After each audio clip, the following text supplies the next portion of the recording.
என் பெயர் ரீனா. எனக்கு வயது 22 ஆகிறது. எனக்கு மீனா என்ற ஒரு அக்கா இருக்கின்றார். அவருக்கு வயது 25. எனக்கும் என் அக்காவிற்கும் இடையில் 3 வருடங்கள் இடைவேளை. ஆனால் எங்கள் இருவரையும் பார்க்கும் எல்லோரும் நானும் எனது அக்காவும் இரட்டை சகோதரிகள் என்றுதான் கூறுவார்கள்.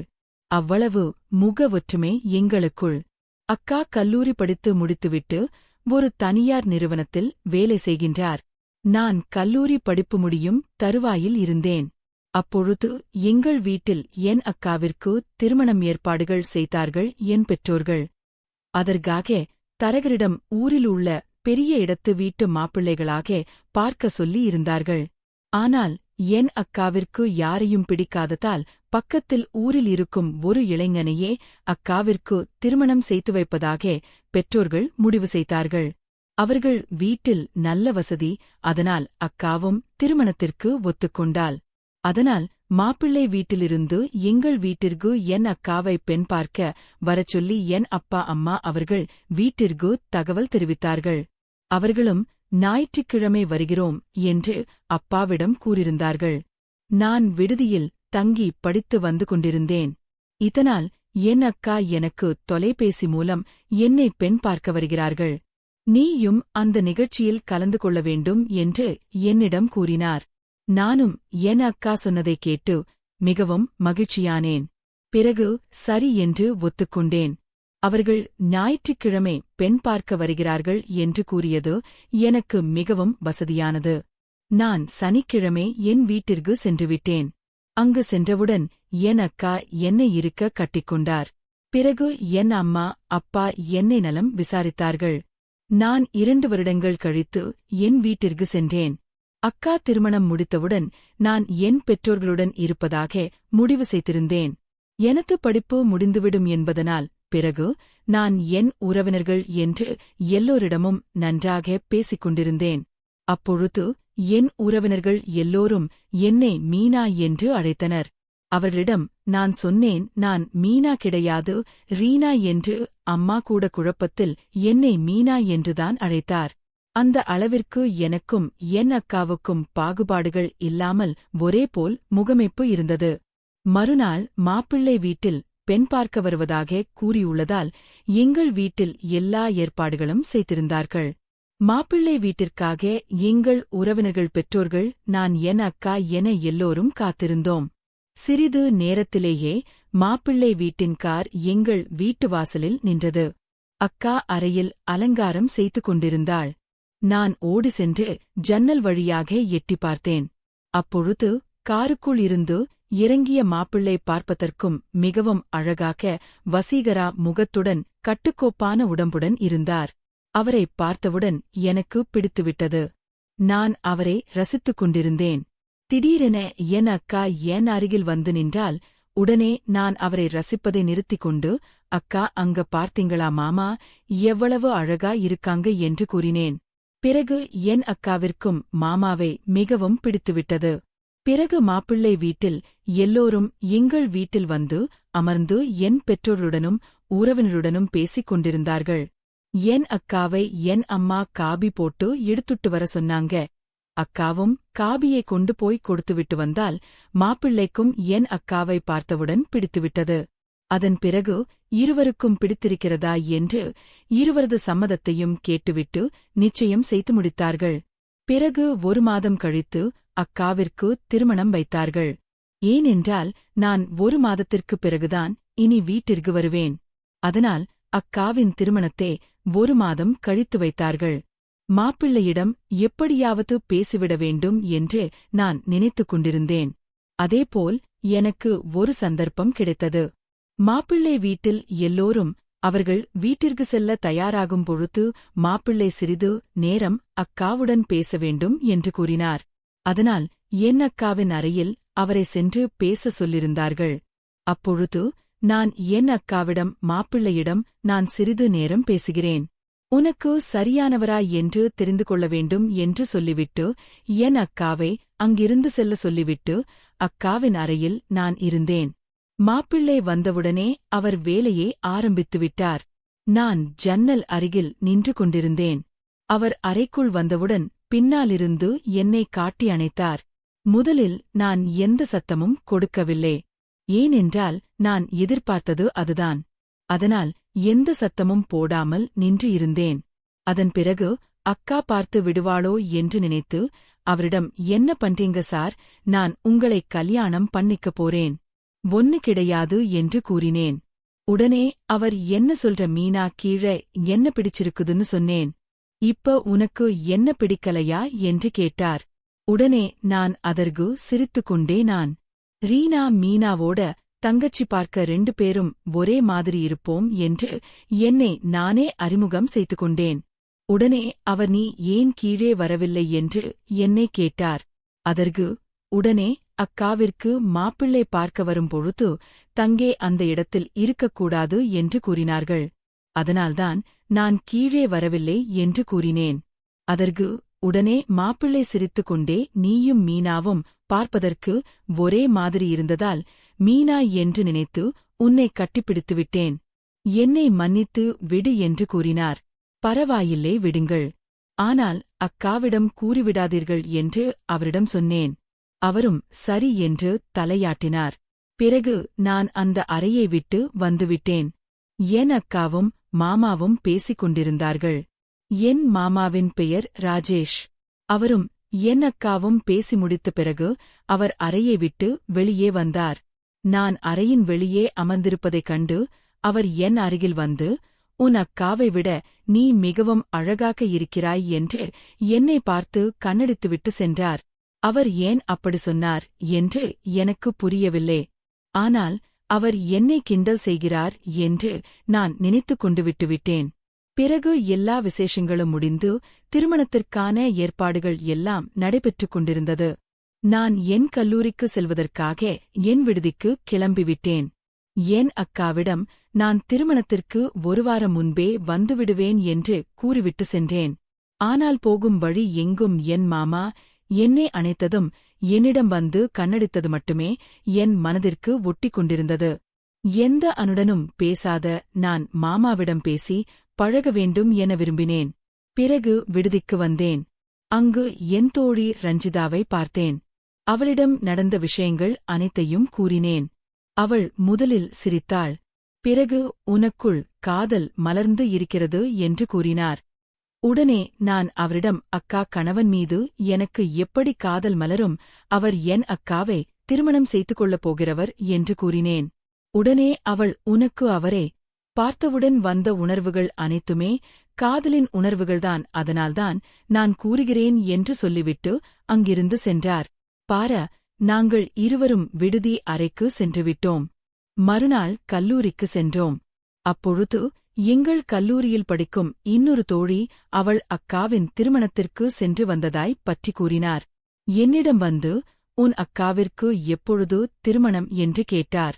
நான் அதற்கு இன்னும் 1 மாதம் இருக்கிறது என்று கூறினேன். அவள், உன் அக்காவின் திருமணம் முடிந்தால் உனக்கு மிகவும் சந்தோஷமாக இருக்கும் என்று கூறினார். எனக்கு ஒன்றும் புரியவில்லை என்று அவளிடம் கேட்டேன். அதற்கு உடனே அவள், எங்க அக்காவிற்கு திருமணமாகி முதல் நாள் என் அக்காவிற்கு உடம்பு சரியில்லை. ஏனென்றால் திருமணத்திற்கு 3 நாட்கள் முன்பே சடங்கு சம்பிரதாயம் என்று அவர்களை சரியாக சாப்பிட விடாமல் தூங்க விடாமலும் செய்ததால் என் அக்காவிற்கு உடல்நிலை சரியில்லாமல் போனது. இதனால் முதலிரவு அன்று என் அக்கா அவள் அறைக்கு சென்றபோது நான் அவர்கள் இவரும் என்ன பேசிக் கொள்கிறார்கள் என்று ஜன்னல் அருகில் நின்று காது கொடுத்து கேட்டுக்கொண்டிருந்தேன். அப்பொழுது என் அக்கா என் மாமாவிடம், எனக்கு உடல்நிலை சரியில்லை, இதனால் இப்பொழுது வேண்டாம், இன்னொரு இரவு பார்த்துக் கொள்ளலாம் என்று கேட்டுக்கொண்டார். அதற்கு உடனே என் மாமாவும் சரி என்று ஒத்துக்கொண்டார். பிறகு என் அக்கா மாத்திரைகளை சாப்பிட்டுவிட்டு தூங்கிவிட்டார். ஆனால் என் மாமாவிற்கு முதல் இரவில் என்ன நினைவுகள் வைத்திருந்தாரோ தெரியவில்லை. குட்டி போட்ட பூனை போல் அங்கும் இங்கும் நடந்து கொண்டே இருந்தார். இதனை பார்த்து நான் அவரை ஜன்னல் வழியில் அழைத்தேன். அவரும் வந்தார். என்ன மாமா, ஏன் இப்படி குட்டி போட்ட பூனை போல் அங்குமங்கும் நடக்கிறீர்கள் என்று கேட்டேன். அவர் உடனே, நீ என்ன செய்கின்றாய், இப்படித்தான் ஒருவர் அறையை எட்டிப் பார்ப்பாயா என்று என்னை திட்டினான். பிறகு உங்களுக்கு உதவி செய்யலாம் என்று வந்தேன். நீங்கள் என்னவென்றால் இப்படி என்னை திட்டுகிறீர்களே, நான் செல்கிறேன் என்று கூறினேன். உடனே அவர், சரி சரி, நீ நில், என்ன உதவி என்று சொல்லிவிட்டு போ என்று கேட்டார். கதவை திறங்கள் கூறுகிறேன் என்று சொல்லிவிட்டு ஜன்னலை விட்டு கதவருகே வந்து நின்றேன். அவரும் கதவை திறந்தார். பிறகு நான் அவரே வாங்கல் கூறுகிறேன் என்று அவர் கையை பிடித்து அழைத்துக் கொண்டு என் அறைக்கு சென்றேன். அங்கு அவரை இருக்க கண்டுபிடித்துக் கொண்டேன். அவருக்கு என்ன செய்வது என்று தெரியவில்லை. முதலில் இதெல்லாம் தவறு என்று கூறினார். ஆனால் நான் உங்கள் பசியை தீர்க்க என்னை நீங்கள் ஏற்றுக்கொள்ள மாட்டீர்களா என்று கேட்க, அவரும் இந்த வாய்ப்பை நழுவவிட வேண்டாம் என்று நினைத்தாரோ என்னவோ, சரி என்று என்னை கட்டிலில் தள்ளிவிட்டு என்மேல் பாய்ந்து விட்டார் என்று சொல்லிக்கொண்டே சிரித்துக் கொண்டிருந்தார். என் அக்காவிற்கு திருமணமானதால் அடிக்கடி எங்களுக்குள் இப்படி நடக்கின்றது. இதேபோல் உனக்கும் நடக்கும்தானே என்று என்னை பார்த்து கேட்க, நான் அப்படியே நல்லவளைப் போல் நடித்து அப்படியெல்லாம் நான் செய்ய மாட்டேன் என்று கூறிவிட்டு அங்கிருந்து சென்றுவிட்டேன். ஆனால் இவள் கூறியது எனக்கு ஒரு நல்ல யோசனையாக இருந்தது. சரி, எப்படியாவது இவள் கூறியது போல ஒரு நாளாவது இருந்துவிட வேண்டும் என்று நினைத்தேன். ஆனால் இன்னும் 1 மாதங்கள் நாம் பொறுத்துக் கொள்ள வேண்டுமே என்று அமைதியாக இருந்தேன். பிறகு வீட்டிலிருந்து எனக்கு தொலைபேசியின் மூலம் அழைப்பு வந்தது. அக்காவின் திருமணம் நெருங்கிவிட்டது. 1 வாரம் முன்னதாகவே வீட்டிற்கு வர சொல்லி இருந்தார்கள். ஆனால் எனக்கும் என் மாமாவை பார்க்க வேண்டும் என்ற ஆர்வத்தில் 2 வாரம் முன்பாகவே வீட்டிற்கு சென்றுவிட்டேன். அங்கு சென்ற பொழுது என் அக்கா என் மாமாவுடன் தொலைபேசியில் பேசிக் கொண்டிருந்தாள். நான் வந்ததைக்கூட கவனிக்கவில்லை. அவள் உடனே நான் அவள் அடியில் சென்று அவள் தொலைபேசியை பிடுங்கி நான் என் மாமாவிடம், என்ன மாமா, நீங்க வந்தவுடனே என் அக்கா என்ன மறந்துட்டா போல என்று கூற, அவருடனே, ஏய் ரீனா, நீ எப்போ வந்த, உன் கூட பேசணும்னு நான் ரொம்ப நாளா காத்துக்கிட்டிருந்தேன். தெரியுமா, உன் அக்கா பக்கத்துல இருக்காளா என்று கேட்டார். அவர் ஏதோ என்னிடம் கூற வருகிறார் என்று புரிந்தது. அதனால் நான் உடனே ஆம், இருக்கின்றாள் என்று கூறிவிட்டு, பிறகு நான் உங்களிடம் பேசுகிறேன் மாமா என்று சொல்லிவிட்டு அக்காவிடம் தொலைபேசியை கொடுத்துவிட்டு அங்கிருந்து சென்றுவிட்டேன். பிறகு மாமாவின் தொலைபேசி எண் எப்படியாவது எனக்கு வேண்டும். அவர் என்னிடம் என்ன சொல்ல வந்தார் என்று எனக்கு தெரிந்து கொள்ள ஆர்வமாக இருந்தது. அதனால் அக்காவின் தொலைபேசி அவளுக்கு தெரியாமல் எடுத்து மாமாவின் எண்ணை நான் எனது தொலைபேசியில் போட்டுக்கொண்டேன். பிறகு அவருக்கு நான் தொலைபேசியில் அழைப்பை விடுத்தேன். அவரும் தொலைபேசியை எடுத்து ஹலோ என்று முதலில் கூறினார். உடனே நான் ரீனா பேசுகிறேன் என்று சொன்னேன். அவருக்கு மிகவும் சந்தோஷம். அவர் என்னிடத்தில் என் தொலைபேசி எண் எப்படி எடுத்தாய் என்று கேட்டார். நான் என் அக்காவிற்கு தெரியாமல் திருட்டுத்தனமாக அவர் தொலைபேசி எண்ணை எடுத்துவிட்டேன் என்று கூறினேன். அவர் உடனே சிரித்துக்கொண்டே, என்னை விட பயங்கரமான ஆளாயிருக்கிறாயே என்று கூறினார். என்ன சொல்கிறீர்கள் மாமா என்று கேட்டேன். அவர் முதலில் எதுவும் சொல்லவில்லை, சிரித்தபடி இருந்தார். பிறகு என்னை நலம் விசாரித்துவிட்டு தொலைபேசியே துண்டித்தார். இப்படியே நாங்கள் இருவரும் 1 வார காலம் பேசி நண்பர்களானோம். அக்காவுடன் பேசுவதை விட மாமா என்னுடன் பேசுவதில் அதிக ஆர்வம் காட்டினார் என்று நன்றாகவே தெரியவந்தது. பிறகு அக்காவின் திருமணம் வெகு சிறப்பாக அரங்கேறியது. திருமணத்திற்கு முதல் நாள் இரவு என் மாமா எனக்கு ஒரு உடையை கொடுத்து, நீ இதைத்தான் அணிந்து கொள்ள வேண்டும் என்று கூறினார். முதலில் அவர் எனக்கு அன்பாக வாங்கிக் கொடுக்கிறார் என்று நினைத்து அந்த ஆடையை உடுத்திக் கொண்டேன். நான் அந்த ஆடையை அணிந்திருந்ததை பார்த்து எல்லோரும் எனக்கு அது மிகவும் அழகாக இருக்கிறது என்று கூறினார்கள். என் அக்கா எனக்கு தெரியாமல் எப்பொழுது இந்த ஆடையை வாங்கினாய் என்று கேட்டார். நான் உடனே என் கல்லூரி நண்பர்கள் எனக்கு இதை கொடுத்தார்கள் என்று என் அக்காவிடம் போய் கூறினேன். எங்க அக்கா, இந்த ஆடை உனக்கு மிகவும் அழகாக இருக்கிறது என்று கூறினார். பிறகு நாங்கள் இருவரும் உறங்கிவிட்டோம். மறுநாள் திருமணம் முடிந்துவிட்டது. திருமணம் முடிந்து அக்காவையும் மாமாவையும் எங்கள் வீட்டிற்கு அழைத்து வந்தார்கள். நான் முன்னதாகவே வீட்டிற்கு சென்று அவர்களுக்கு ஆரத்தி ஏற்பாடு செய்து வைத்திருந்தேன். அவர்கள் இருவரும் வந்தவுடன் அவர்களுக்கு ஆரத்தி எடுத்து உள்ளே அழைத்து சென்றுவிட்டோம். முதலில் என் மாமா கழிவறைக்கு செல்ல வேண்டும் என்று அக்காவிடம் கூறினார். அக்கா உடனே அவள் அறைக்கு சொல்ல சொன்னார். ஆனால் அக்காவின் அறையும் எனது அறையும் பக்கம் பக்கம்தான் என்பதால் அவர் என் அறைக்கு வந்தார். நான் என் அறையில் அலங்காரங்களை எல்லாம் கலைத்துக் கொண்டிருந்தேன். அப்பொழுது கதவு திறக்கும் சத்தம் கேட்டு திரும்பி பார்த்தேன். என் மாமா, என்ன மாமா, அக்கா அறை பக்கத்தில் இருக்கிறது, மாற்றி வந்துட்டீங்களா என்று கேட்டேன். எனக்கு தெரியாதா? உன் அக்கா அறை ஏத்து. உன் அறை ஏத்து என்று கேட்டுக்கொண்டே என் அருகில் வந்து, இந்த உடை உனக்கு மிகவும் அழகாக இருக்கிறது என்று கூறி என் இடுப்பில் கை வைத்து அழுத்தினார். எனக்கு ஒன்றும் புரியவில்லை. ஆனால் அவர் என் இடுப்பை பிடித்ததில் எனக்கு ஒரு உணர்வு ஏற்பட்டு என்னை அறியாமலே நான் அவர் மேல் சாய்ந்து கொண்டேன். உடனே அவர் என்னை கட்டி அணைத்துக் கொண்டார். பிறகு என் முகத்தை பிடித்து எனக்கு முத்தம் கொடுக்க அருகில் வந்தார். அப்பொழுது சமையலறையில் இருந்த அம்மா, மாப்பிள்ளை வந்துவிட்டாரா மீனா என்று குரல் கொடுக்க சற்றென்று சுதறித்துக் கொண்ட நாங்கள் இருவரும் விலகிச் சென்றுவிட்டோம். பிறகு என் மாமா என் அக்காவிடம் சென்று அமர்ந்து கொண்டார். அவர்களுக்கு பாலும் பழமும் கொடுத்தார்கள். என் மாமா அப்படி நடந்து கொண்டது எனக்கு மிகவும் பிடித்திருந்தது. அதனால் நான் அவரின் அருகில் சென்று அமர்ந்தேன். அப்பொழுது எல்லோரும் எங்களையும் சேர்த்து வைத்து கிண்டல் செய்தார்கள். என் அக்காவும் என் குடும்பத்தாரும் உறவுகள் எல்லாம் அதை பெரிதாக எடுத்துக்கொள்ளவில்லை. ஆனால் நான் எதற்காக அவர் அருகில் உட்கார்ந்திருக்கிறேன் என்று எனக்கும் என் மாமாவிற்கும் மட்டும்தான் தெரியும். பிறகு பாலும் பழமும் அக்காவும் மாமாவும் சாப்பிட்டார்கள். மாமா அக்காவிற்கு தெரியாமல் எனக்கு எனது கைகளில் அவர் சாப்பிட்ட பழத்தை கொடுத்தார். நானும் அதை சாப்பிட்டேன். இதிலிருந்தே நாங்கள் இருவரும் ஒருவரை ஒருவர் விரும்புகிறோம் என்று புரிந்து கொண்டோம். பிறகு அன்று இரவு வீட்டில் முதலிரவுக்கு தேவையான ஏற்பாடுகள் எல்லாம் என் அக்காவின் அறையில் வெகு சிறப்பாகவே நடந்து கொண்டிருந்தது. நான் என் அக்காவின் அறைக்கு சென்று பார்த்தேன். அங்கு என்னையும் என் மாமாவையும் கற்பனை செய்து பார்த்து பிறகு என் அக்காவின் குரல் அழைக்க கற்பனையிலிருந்து வெளியே வந்தேன். இங்கு என்ன செய்யற ரீனா என்று என் அக்கா கேட்டால் உடனே நான் இல்லை அக்கா, உன் அறை எப்படி இருக்கிறது என்று பார்க்க வந்தேன் என்று கூறிக்கொண்டு அக்காவை கிண்டல் செய்து சிரித்துக் கொண்டிருந்தேன். என் அக்கா பிறகு அவளுக்கு அலங்காரம் செய்ய என்னை கூப்பிட்டாள். அதனால் நான் அவளுக்கு அலங்காரம் செய்துவிட்டு என் அறைக்கு சென்று அமர்ந்திருந்தேன்.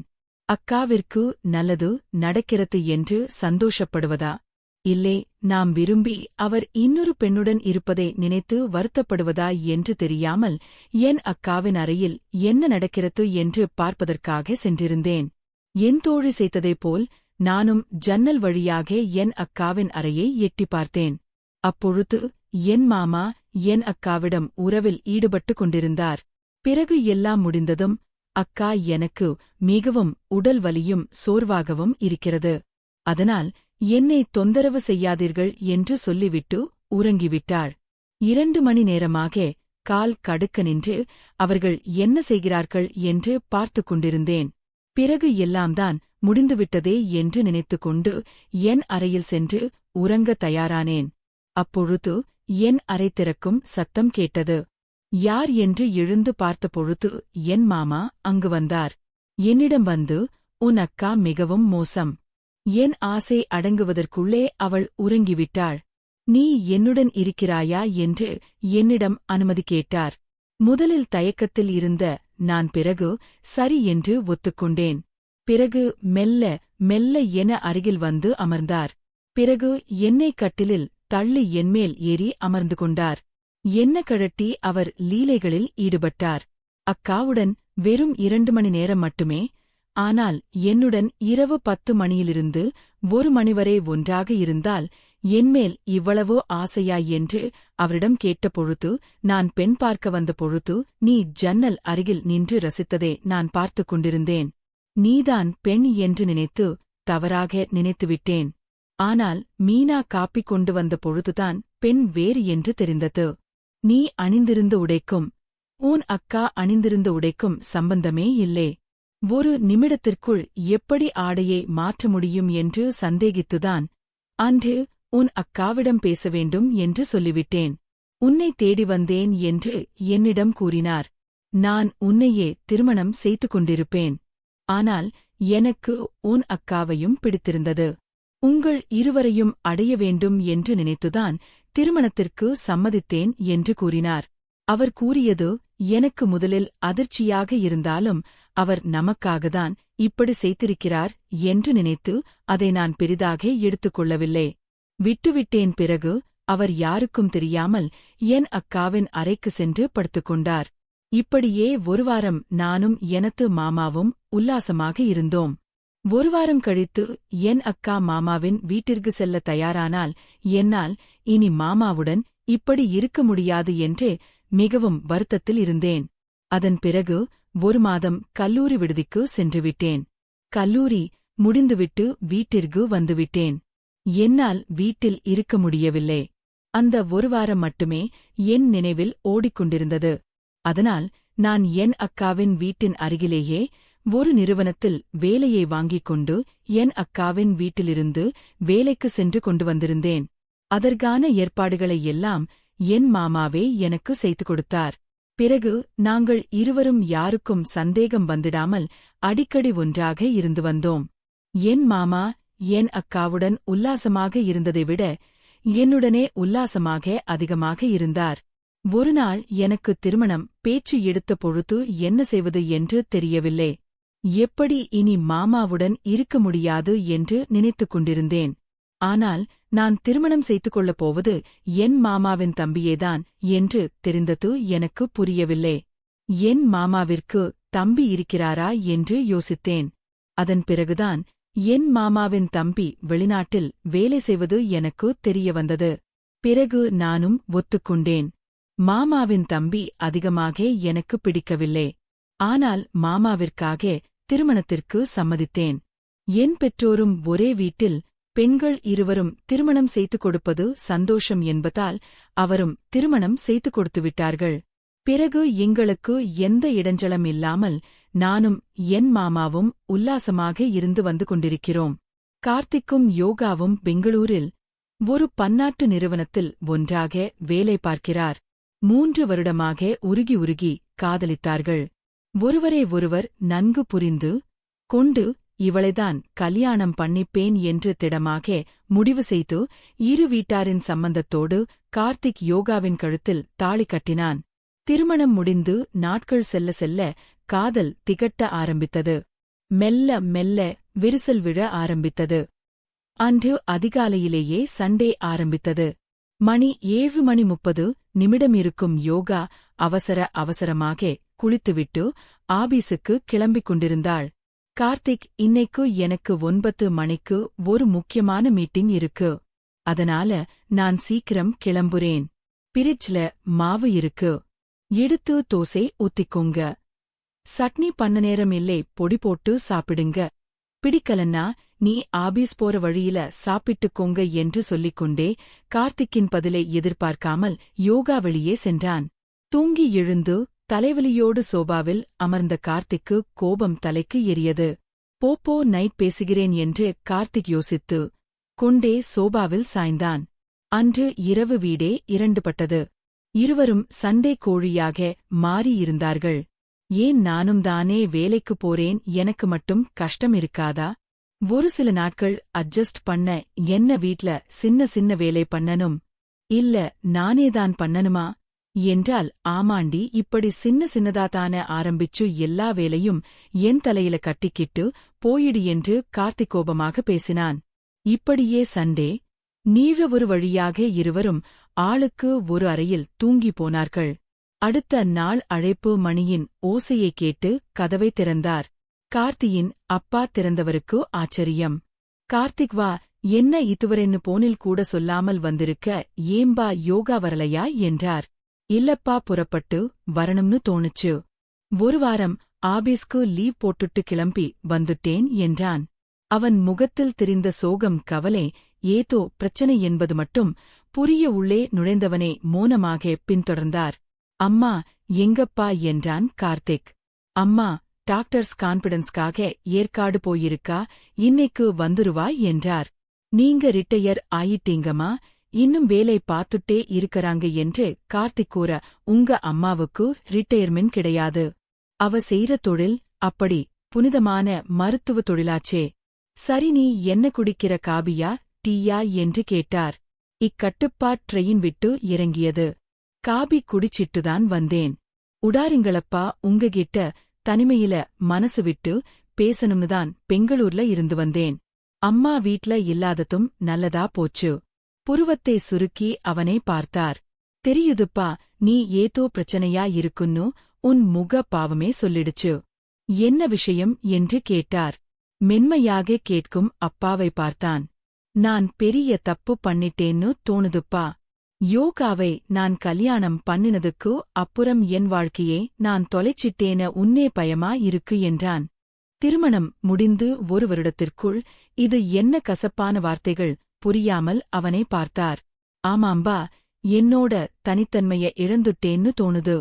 எல்லாமே அவ விருப்பப்படுதான் நடக்கணும்னு எதிர்பார்க்கிறார். தானும் சம்பாதிக்கிறோம் என்கிற திமரு அவ உடம்பிலே ஊறி போயிருக்கு. வெளியே போறது வருது சமையல் எல்லாமே அவ விருப்பம்தான். அது மட்டுமில்லே, நானும் வேலைக்கு போறேன்.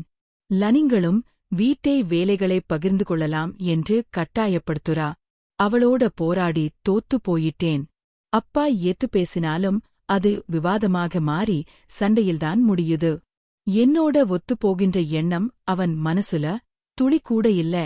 பேசாம நல்லபடியாக 2 பேரும் பிரிஞ்சிடுவதுதான் நல்லதுன்னு எனக்கு தோணுது. கார்த்திகுன் மனசுக்கு பிடிச்சவளதான். உன் விருப்பப்படி கல்யாணம் பண்ணிக்கிட்ட நாங்க எந்த காலத்திலும் உன் விருப்பத்திற்கு தடை சொன்னதில்லை. இப்பவும் நான் உனக்கு புத்திமதி சொல்லணும்னு நினைக்கல. இது உன் மனசு சம்பந்தப்பட்ட விஷயம். அடுத்தவங்க சொல்லி அதை சரிப்படுத்த முடியாது. நீ புறப்பட்டு வந்ததும் நல்லதா போச்சு. தனிமைதான் நல்ல விதமாக யோசிக்க வைக்கும். உன்னை பொறுத்தவரே உன் மேலையும் யோகா மேலையும் எந்த தப்பும் இருக்கிறதா? தோணல எந்த முடிவுக்கு உடனே வந்துடக்கூடாது. கார்த்திக் யோசனை பண்ணி முடிவு பண்ணலாம். முதல்ல நீ போய் குடிச்சிட்டு வா, பேசிக்கலாம் என்றார். கார்த்திக்கின் அப்பா கார்த்திக் குளித்துவிட்டு வந்து அமைதியாக சோபாவில் அமர்ந்திருந்தான். கார்த்திக், என்னடா இது, நீ மட்டும் புறப்பட்டு வந்திருக்காப்பா? கொஞ்சம் முன்னதான் போன் பண்ணி சொன்னாரு. யோகாவை கூட்டிட்டு வரக்கூடாதா? அவளை பார்த்து ரொம்ப நாளாச்சு. வேலை வேலைன்னு உடம்புக்கு கெடுத்துக்கறாளா? அடுத்த முறை அவசியம். அவளையும் கூட்டிட்டு வாப்பா என்று சொல்லிக்கொண்டே உள்ளே நுழைந்தாள் கார்த்திகேயன். அம்மா மருமகளைப் பற்றி அம்மா விசாரிக்க மௌனமாக இருந்தான். கார்த்திக், இன்னைக்கு நான் ஹாஸ்பிடலுக்கு லீவ் போட்டிருக்கேன். இன்றைய சமையல் உன்னுடன் ஸ்பெஷல் ஃப்ரைட் ரைஸ் பன்னீர் பட்டர் மசாலா. ஓகேவா? கலகலப்பாக பேசும் அம்மாவை பார்த்தான். அம்மா எவ்வளவு நல்லவங்களா இருக்காங்க. இந்த வயதிலும் சுறுசுறுப்பா இயங்கி அடுத்தவர் மனம் கோணாமல் பேசும் அம்மா, உன்னிடம் யோகாவை பிரிய போகிறேன் என்பதை எப்படி சொல்வேன்? மனம் தவித்தது எங்கே? கார்த்திக் அப்பாவை காணும். அதற்குள் அங்கு வந்தவர் மனைவியே புன்னகையுடன் பார்த்தார். எங்க போனீங்க? இன்னைக்கு நம்ம சமையல் மெனு என்ன தெரியுமா என்று கேட்டாள். எங்க போனீங்க? இன்னைக்கு சமையல் மெனு என்ன தெரியுமா என்று கேட்டார். ஃப்ரைட் ரைஸ் செய்ய போறேன். அம்மாவும் பிள்ளையும் பேசிட்டு இருக்கட்டும் என நான்தான் ஃப்ரிட்ஜ்ல இருந்த காய்கறிகள் எல்லாம் எடுத்து வெட்டி வைத்துவிட்டு வந்தேன். உங்களைப் பத்தி எனக்கு தெரியாதா? நானே உன்கிட்ட இந்த உதவி கேடணும்னு நினைச்சே என் மனசுல இருப்பதே புரிஞ்ச மாதிரி உடனே செஞ்சிட்டீங்க.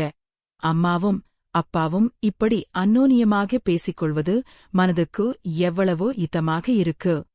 எனக்கும் யோகாவிற்கும் ஏன் இந்த ஈடுபாடு இல்லாமல் போய்விட்டது என்று கார்த்திக் மனதிற்குள் எண்ணினான்.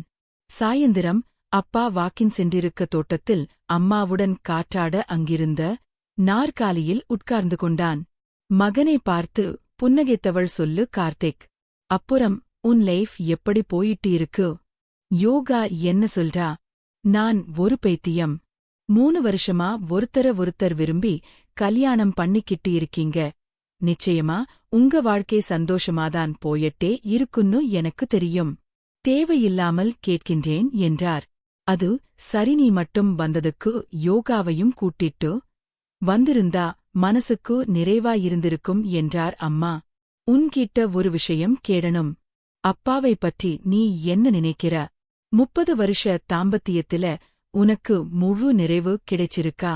அம்மா மகனை விழிகள அகல பார்த்த கார்த்திக்கு, அம்மா அப்பாவை பற்றி தெரிந்தும் இப்படி ஒரு கேள்வி எப்படி உன்னது மனதில் வந்தது? என்ன பார்த்தா? சந்தோஷமா? இறைவா வாழ்ற மாதிரி தெரியலையா? அதுக்கு இல்லம்மா, உங்க இளமை கால வாழ்க்கையில் எனக்கு தெரியாது இல்லையா? அந்த காலத்தில நடந்த சில சம்பவங்கள், மனசுக்குள் நெருடலான விஷயங்கள், ஒருத்தருக்கு ஒருத்தர் கருத்து வேறுபாடு, இப்படி எதுவும் உன் வாழ்க்கையில நடந்ததா? அப்போ உன்கிட்ட எப்படி நடந்து கொண்டார் என்று ஒரு ஆர்வத்தில கேட்டேன் என்று கார்த்திக் கூறினார். புரிந்து கார்த்திக், உனக்கு தெரியாத சில விஷயங்கள் எங்க வாழ்க்கையில நடந்திருக்கும் என்று நினைக்கிறதெல்லாம் எப்படி சமாளிச்சுன்னு கேடவர, அப்படித்தானே அந்த விஷயத்துல நான் ரொம்ப கொடுத்து வச்சவ கார்த்திக். உன் அப்பா மாதிரி ஒருத்தர் கணவனை கிடைச்சதுக்கு நான் கொடுத்து வச்சிருக்கேன். எனக்கு கல்யாணமானப்ப 18 வயசு. எனக்கு படிப்பின் மேல் இருக்கின்ற ஆர்வத்தை பார்த்து உன் அப்பாதான் என்னை மெடிக்கல் காலேஜ்ல சேர்த்து படிக்க வச்சார். என் முன்னேற்றத்தை பார்த்து உண்மையில் சந்தோஷப்பட்டார். கடைசி வருஷ படிப்பு முடியும் சமயம் நீ பிறந்த உன்னை நான் வளர்த்தேன்னு சொல்றதை விட இரவு பகலா கண் பிழிச்சு அவர்தான் உன்னை வளர்த்தாருன்னு சொல்லணும். நீ ராத்திரியும் கண்முழிக்க வேண்டாம்.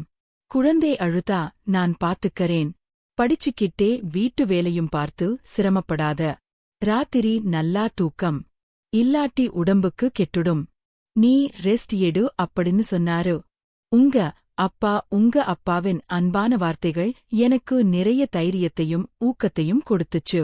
இன்னைக்கு சொசைட்டில நான் ஒரு நல்ல டாக்டர்ன் பேர் வாங்குறதுக்கு காரணம் உங்க அப்பாதான். கணவன் மனைவிங்கிறது வெறும் 3 முடிச்சல் ஏற்படும் பந்தம் மட்டும் இல்லப்பா.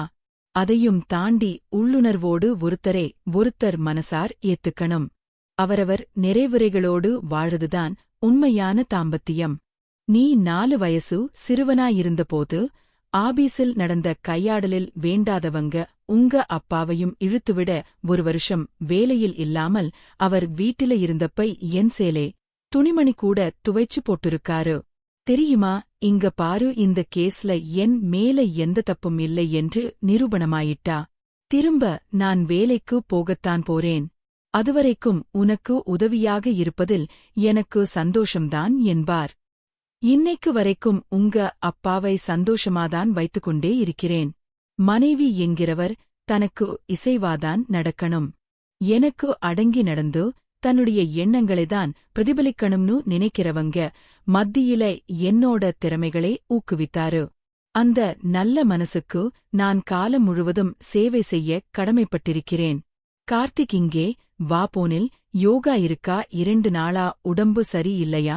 ஆபீஸுக்கு போகாம வீட்லதான் இருக்காளா? நான் தான் தனியா இருக்கான்னு போன் பண்ணி பேசினேன். நீயும் 2 வார்த்தை பேசிடு என்று கார்த்திகே அம்மா அழைத்தார்.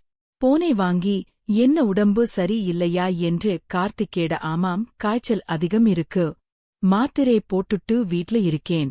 நீங்கதான் நான் எப்படி போனா என்னன்னு விட்டுட்டு போயிட்டீங்களே. நீங்க பக்கத்துல இருந்த அதுவே எனக்கு மிகப்பெரிய பலம்னு உங்களை பிரிஞ்சிருக்கிற இந்த சமயத்துலதான் தோணுது.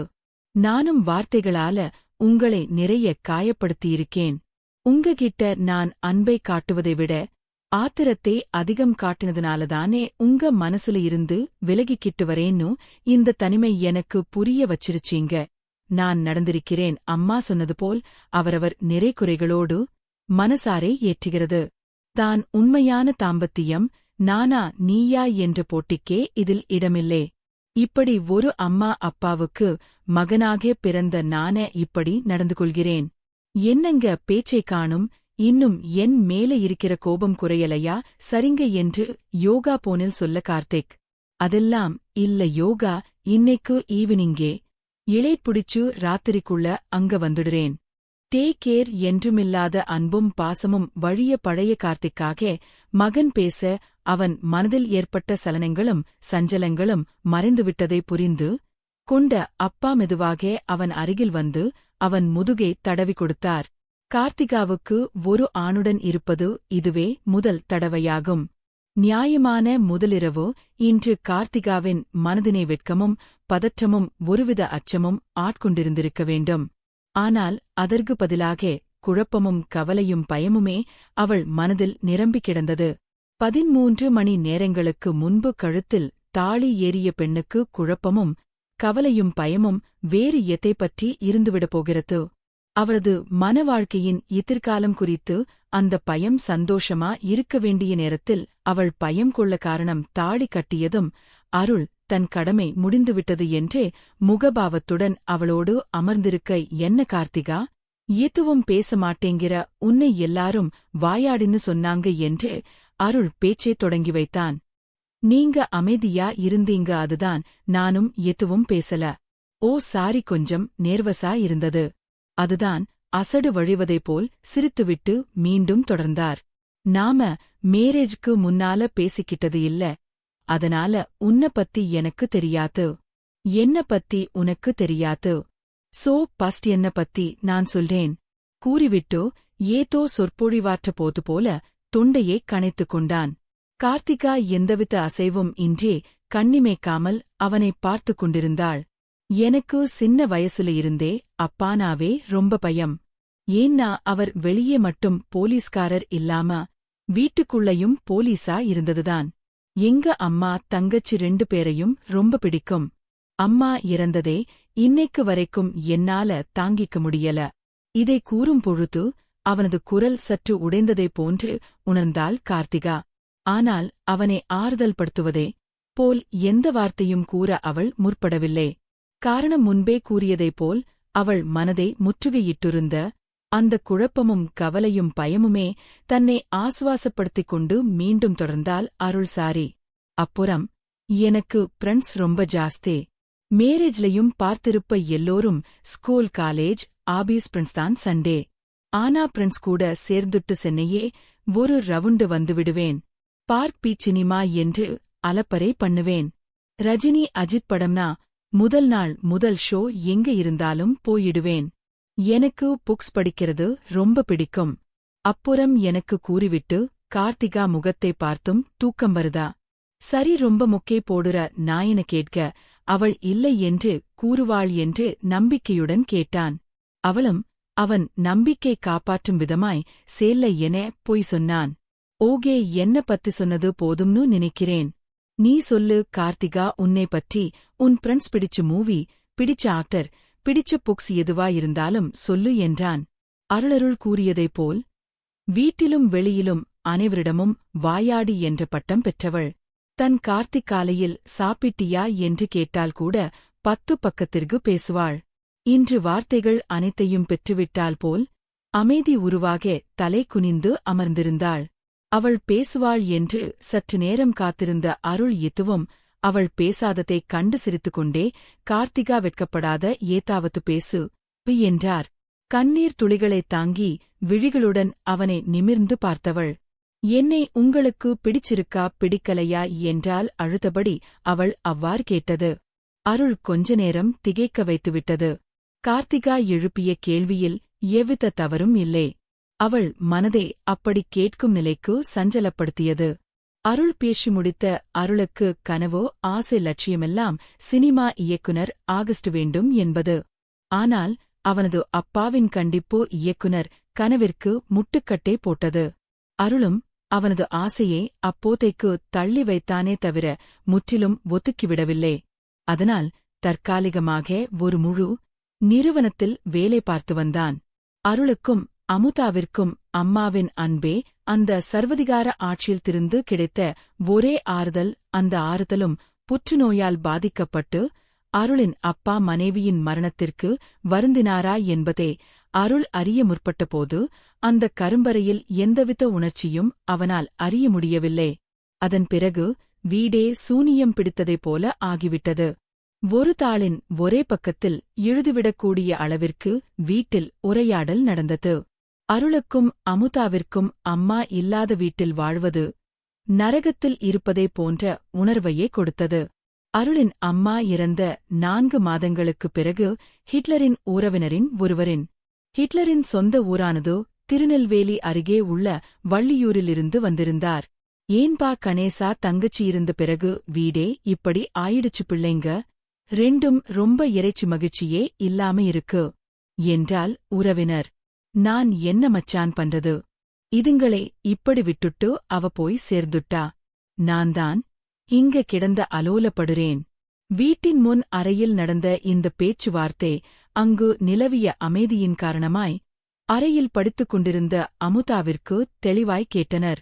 இவர் என்ன பெருசா அளவிடப்படுகிறார், எப்பவும் போல மூஞ்ச உம்மனு வச்சுட்டுதான் சுத்துறாரு.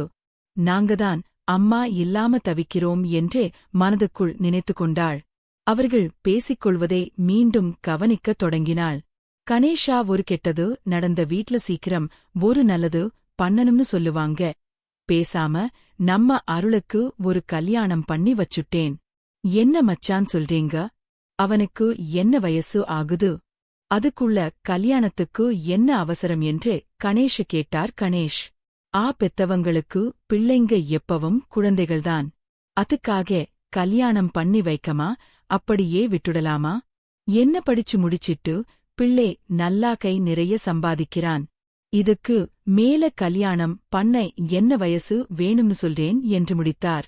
அந்த உறவினர் எப்போது முடிவுதான் எடுப்பதே என்ற கொள்கையுடன் இருக்கும் கணேஷ் அன்று ஏனோ சற்று யோசிக்க ஆரம்பித்தார். அந்த சிறிய நேர யோசனையை பயன்படுத்திக் கொள்ள நினைத்த உறவினர் மீண்டும் தொடர்ந்தார். ஒன்னும் யோசிக்காத கணேஷா, ஒரு மருமக வந்தா நம்ம அமுதாவுக்கும் அம்மா இல்லாத குறை தெரியாத அளவுக்கு பார்த்துக்குவா. அது மட்டுமில்லாம அமுதா வேற இந்த வருஷம் 12வது வகுப்பு பரீட்சைக்கு படிக்குமா, இல்ல உங்களுக்கு சமைச்சு போட்டுட்டே இருக்குமா? அந்த புள்ளை யோசிச்சு பாரு. ஏற்கனவே அந்த உறவினரின் வாதத்தில் அடங்கி போயிருந்த கணேஷ் கடைசியாக அவர் சொன்னதைக் கேட்டு முற்றிலும் அமைதியாகிவிட்டார். சிறிது நேரம் கழித்து பேசத் தொடங்கிய கணேஷ், சரி மச்சான், நீங்க இவ்வளவு தூரம் சொல்றீங்க, பார்க்கலாம் என்றார். கணேஷ், நம்ம ஊர்லயே எனக்கு தெரிஞ்ச ஒருத்தரோட பொண்ணு இருக்கு, நல்ல வசதி பொண்ணும் நல்லா இருக்கும். நீ சரின்னு சொன்னா அந்த பொண்ணையே நம்ம அருளுக்கு முடிச்சிரலாம். என்ன சொல்ற என்று கேட. சரி மச்சான், ஒரு நல்ல நாள் பார்த்து அந்த பொண்ணு வந்து பார்க்கிறோம், எல்லாம் சரியா இருந்தா முடிச்சிரலாம் என்றார் கணேஷ். இது அத்தனையும் கேட்டுக்கொண்டிருந்த அமுதா மிகவும் உற்சாகமானால் தனக்கு அண்ணி வரப்போகிறாள் என்ற சந்தோஷம் ஒரு புறம் இருந்தாலும் மனதில் ஒரு மூலையில் அப்பாடா வீட்டு வேலையிலிருந்து இனி விடுதலை என்ற சந்தோஷமும் சேர்ந்தே இருந்தது. அருள் வந்ததும் அமுதா அவனிடம் இவை அனைத்தையும் கூறியதும் தன் அப்பாவின் சர்வதிகாரம் இன்னும் அடங்காததை நினைத்து அவனுக்கு கோபமே மேல ஆத்திரம் அடக்க மாட்டாமல் அவரிடம் இதைப் பற்றி கேட்டுவிட்டான்.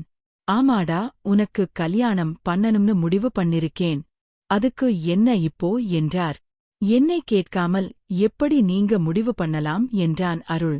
அவரை என்றும் எதிர்த்து பேசாதவன் இன்று அப்படி பேசியதும் கணேசனுக்கு உதடுகள் கோபத்தில் துடித்தன.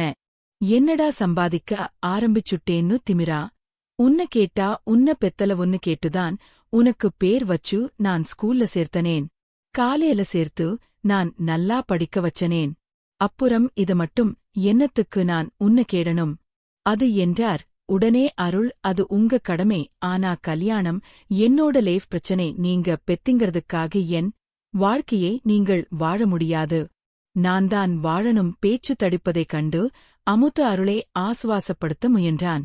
என்னடா என்னையே எதிர்த்து பேசுற என்று கையை ஓங்கிக் கொண்டு வந்த கணேசனை அமுதா தடுத்துக் கொண்டாள்.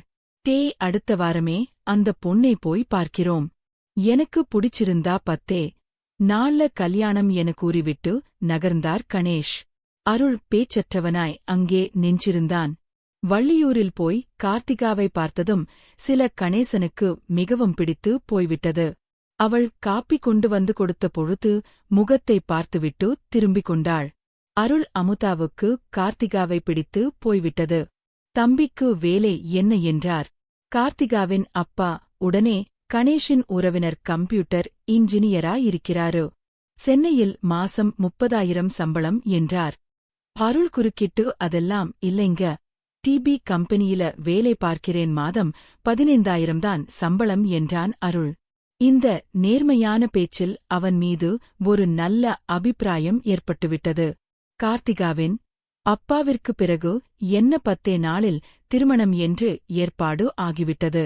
அருள் சென்னை வந்ததும் தன் அப்பாவிடம் பேசி பார்த்தான். திருமணம் வேண்டாம் என்று. ஆனால் அவர் மசிவத்தாய் தெரியவில்லை. கார்த்திகாவின் அப்பாவும் கணேசும் பரபரப்பாக இருந்தனர். திருமணத்திற்கு 4 நாட்கள் இருக்கும் நிலையில் வள்ளியூர் சென்று கார்த்திகாவின் அப்பாவை சந்தித்தான். அருள் அவனின் வரவை எதிர்பார்க்காத கார்த்திகாவின் அப்பா, என்ன மாம்பிள, திடீர்னு ஒரு போன் கூட பண்ணாம வந்திருக்கீங்க என்றார் சார். இந்த கல்யாணம் வேணாம், தயவு செய்து நிறுத்திடுங்க என்று அருள் கூறியதைக் கேட்டதும் கண்கள் இருட்டிக் கொண்டு வந்தன. கார்த்திகாவின் அப்பாவிற்கு மாப்பிள்ளை கல்யாணத்துக்கு இன்னும் 4 நாள்தான் இருக்கு. இந்த நேரத்துல வந்து இப்படி ஒரு குண்டை தூக்கி போடுறீங்களே, ஏன் மாப்பிள்ளை, என்ன ஆச்சு சொல்லுங்க என்றாரு. கார்த்திகாவின் அப்பா, சார், இப்ப வந்து இப்படி சொல்றதுக்கு என்ன மன்னிச்சிருங்க. ஆனா எனக்கு வேற வழி இல்லை, என் சிச்சுவேஷன் அந்த மாதிரி என்றான். இப்படி சொன்னா எப்படி? மாப்பிள்ளை, என்ன காரணம்னு சொல்லுங்க, என் மேல ஏத்தும் தப்பு இருக்கா என்றார் கார்த்திகாவின் அப்பா. சார், உங்க மேல ஒரு தப்பும் இல்லே, தப்பெல்லாம் என் மேலதான். எங்க அப்பா வற்புறுத்தினார் என்றுதான் நான் அன்னைக்கு பொண்ணு பார்க்கவே வந்தேன். எனக்கு இப்போ கல்யாணம் பண்ணிக்க விருப்பம் இல்லை என்று அருள் கூற அதைக் கேட்ட கார்த்திகாவின் அப்பா விருப்பம் இல்லைன்னு பொண்ணு பார்க்க வந்தப்பவே சொல்லிருந்தா இவ்வளவு தூரம் பிரச்சனை வந்திருக்காது இல்லை என்றார் சார். புரிஞ்சுக்கோங்க, என்னோட சேலரி வெறும் பூச்சியம்தான். இந்த சேலரி வச்சுட்டு சென்னையில குடும்பம் நடத்துறது எல்லாம் ரொம்ப கஷ்டம் சார். பின்னாடி உங்க பொண்ணு ரொம்ப கஷ்டப்படும். அதனாலதான் சொல்றேன், கல்யாணத்தை நிறுத்திடுங்க என்றான் தம்பி. சிட்டி மாதிரி இல்ல, இங்க கல்யாணம் நிச்சயமாகி நின்னு போச்சுன்னா என் பொண்ணை வேற யாரும் கட்டிக்க மாட்டாங்க. என் பொண்ணுக்குதான் ஏதோ குறை என்று பேசிடுவாங்க. சொந்தக்காரங்க முன்னாடி எந்த மூஞ்ச வச்சுக்கிட்டு போய் நிற்பேன் என கூறிவிட்டு கண் கலங்கினார். கார்த்திகாவின் அப்பா கல்யாணம் நின்றார். அதனால் ஏற்படும் விளைவுகளை அருள் கேட்டதும் கார்த்திகாவுக்கு தெரிய வந்ததும் கார்த்திகா நொறுங்கி போய்விட்டான். கார்த்திகாவுக்கு அருளை பார்த்த அடுத்த நொடியில் இருந்தே பிடித்து போய்விட்டது. அவனது கம்பீரமும் வெளிப்படையாக அவன் அன்று பேசியது மிகவும் பிடித்திருந்தது. ஆனால் இந்த திருமணத்திற்கு அவனுக்கு விருப்பமில்லை என்று தெரிந்ததும் அவளுக்கு மிகவும் வருத்தமாகிவிட்டது. ஒரு வழியாக திருமணம் நடந்தேறியது. ஆனால் கார்த்திகாவுக்கு தன் எதிர்காலம் குறித்த பயம் அவள் மனதை குடைந்து கொண்டே இருந்தது. திருமணத்திற்கு வந்திருந்த உறவினர் நண்பர்களுடன் சிரித்தபடி புகைப்படம் எடுத்துக்கொண்டாலும் தவிர மனம் முதலிரவின் தனிமையில் அருளிடம் கேட்பதற்காக சில கேள்விகளை ஒத்திகை பார்த்து கொண்டே இருந்தது. என்ன பிடிச்சிருக்கா, பிடிக்கலையா, அன்னைக்கு என்ன பொண்ணு பார்க்க வந்தப்பவே சொல்லி இருக்கலாம். இல்ல கல்யாணம்னா உங்களுக்கு விளையாட்டா போச்சா, உங்களுக்கு வேணும்னு நடத்துவதற்கு வேணாம் அண்ணா நிறுத்துவதற்கும் இந்த ஒத்திகையில் முதல் கேள்வியேதான் கேட்டுவிட்டு ஆழத் தொடங்கியிருந்தாள். கார்த்திகா ஏன் அழுறேன்னு கார்த்திக் கேட்க அதுக்கு அவள் சொல்லுங்க, என்ன பிடிச்சிருக்கா, பிடிக்கலையா என்றாள். சிரித்தபடியே, அருள் பிடிக்காமலா உன்னை கல்யாணம் பண்ணிக்கிட்டேன், பிடிக்காமல உன்னோட பேசிட்டு இருக்கேன் என்றான்.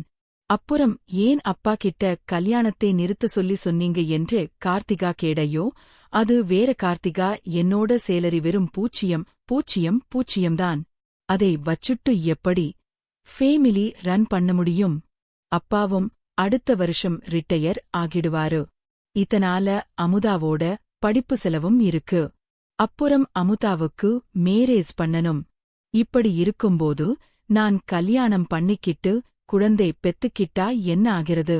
அதனாலதான் மாமா கிட்ட அப்படி சொன்னேன். மற்றபடி உன்னை பிடிக்கலனா இல்லை என்றான். அவனின் இந்த சமாதான பேச்சில் தன் அழுகையை பாதியே கரைத்திருந்தார். நிஜமாவா என்றாள். நிஜமாதான். கார்த்திகா கல்யாணம் பண்ணிக்க பிடிக்கலன்னு ஒன்னு பார்க்க வந்த அப்பவே சொல்ல வேண்டியதுதானே என்று மாமா கேட்டாரு. அதுக்கு ரீசன் அவிட்ட சொல்லல, ஆனா உன்கிட்ட சொல்றேன் என கூறிவிட்டு கார்த்திகாவை அருள் நெருங்கி வந்தான். அருளின் சுவாசத்தின் சூட்டினை உணரும் அளவிற்கு அவளை நெருங்கி பின்தொடர்ந்தான். அன்னைக்கு உன்னை பார்த்ததுமே நம் பிளாட் ரொம்ப பிடிச்சு போச்சு. இவ்வளவு அழகான பொண்ணு எனக்கு பொண்டாட்டியான்னு நினைச்சு வந்த நினைப்பிலேயே கல்யாணத்துல எனக்கு விருப்பம் இல்லைன்னு சொல்ல முடியல. கல்யாணத்துலதான் எனக்கு விருப்பம் இல்லைன்னு மாமா கிட்ட சொன்னேன். உண்மையல இல்ல. அருளின் இந்த வார்த்தைகளைக் கேட்டதும் கார்த்திகாவின் முகம் பனி விலகிய பாதை போல், இருள் விலகிய மேகம் போல் பிரகாசமான மகிழ்ச்சியின் உச்சத்திற்கு சென்றது. கார்த்திகாவை அருளக்கி அணைத்துக் கொண்டான். கார்த்திகா என்று அவள் காதோடு மெதுவாக அழைத்தான். அருளை லவ் யூ என்றால் அதற்கு அருளை லவ் யூ என்று சொல்ல நானும் ஐ லவ் யூ என கூறிவிட்டு வெட்கத்தில் மறுபடியும் நெஞ்சில் முகம் புதைத்தாள். கார்த்திகா அருள் தன் கரங்களைக் கோர்த்து கார்த்திகாவை இறுகணைத்தான். அந்த அணைப்பில் கார்த்திகா தன் எதிர்காலம் குறித்து எழுப்பியிருந்த சந்தேக கோட்டை சுக்களாய் நொறுங்கிப் போனது.